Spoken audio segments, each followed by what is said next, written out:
I'm late. I'm late. I'm late. I'm late. I'm late.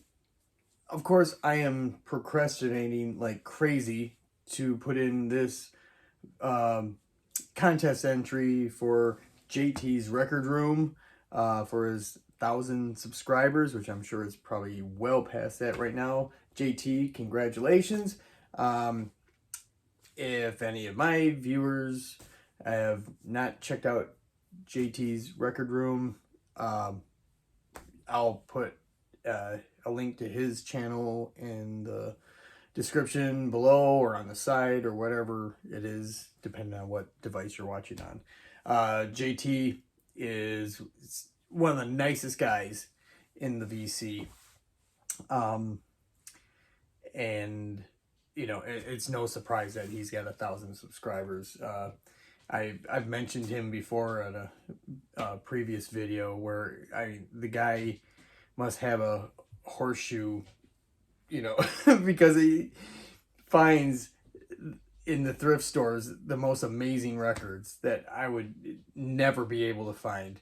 You know, our thrift stores around here are just complete garbage, so I never find anything. So his contest is to show uh, 3 records, either from a genre or 3 genres, a newer release, and a guilty pleasure. Now, like Josh said from JC, from the Flipside vinyl community, said, you know, that he doesn't believe in guilty pleasures.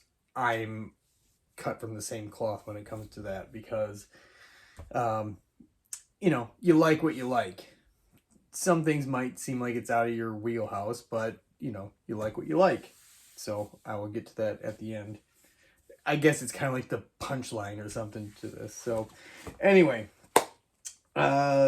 first one, as you guys might know, I'm kind of into metal. So that's predominantly, you know, my collection. So I had a tough time trying to pick one.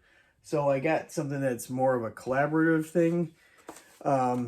This was a project, one-time project, and it'd be kind of cool if there was a second one, but this was Dave Grohl's project called Probot.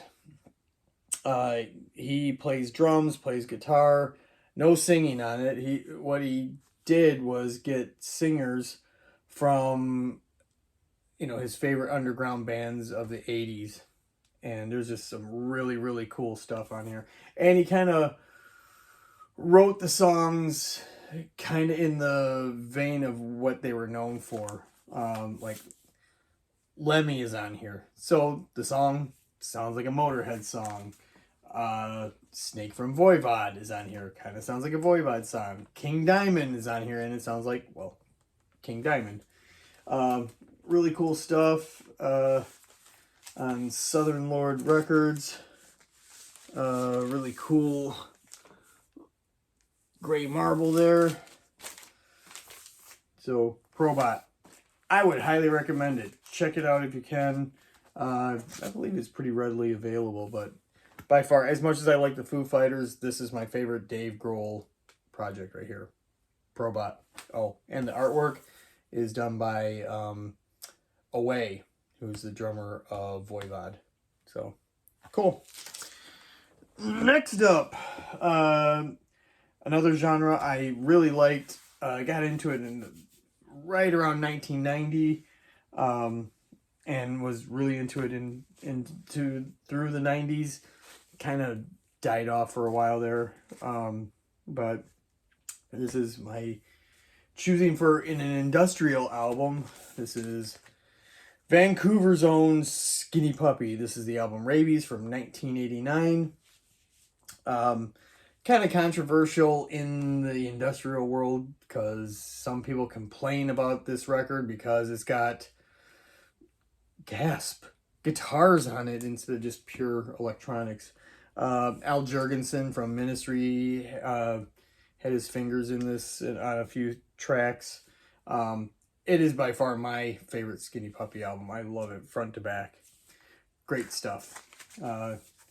Just plain black wax with the purple Capitol album. I actually got this from a guy at work.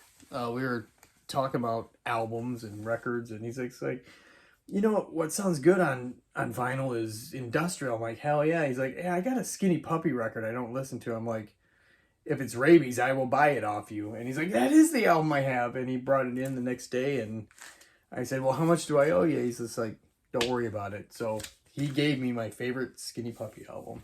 So there you go. Next is a band I discovered watching the Hulu show High Fidelity, which is kind of a reboot of the movie, the John Cusack movie. The song that I heard on there isn't on this album, but it made me discover this band. This would be under the genre, as I would call it, neo soul, and as Duran Jones and the Indications. This is American Love Call. I love this band. I haven't heard the latest record yet, but what I like about the two that I do have of them, it sounds like it could have came out in the late 60s, early 70s, kind of a Philadelphia Motown soul stuff, and these are young guys, and I love it when I see younger people actually, write songs with instruments and, not a ton of production on it, just some raw talent. So, and these are the two main guys right there. Yeah, love this band. Duran Jones and the Indications. The next thing is supposed to be a newer album. This is pretty new. This was earlier this month. This got released on April 1st. The artist was mostly instrumental, but on this last couple of records, he's had some vocals on it. And the artist is Carpenter Brute. This is, I guess, dark synth wave or synth dark wave, whatever. This is part of a trilogy that he's writing. This is the second part. The first part is Leather Teeth, which I featured in a video. This one is Leather Terror.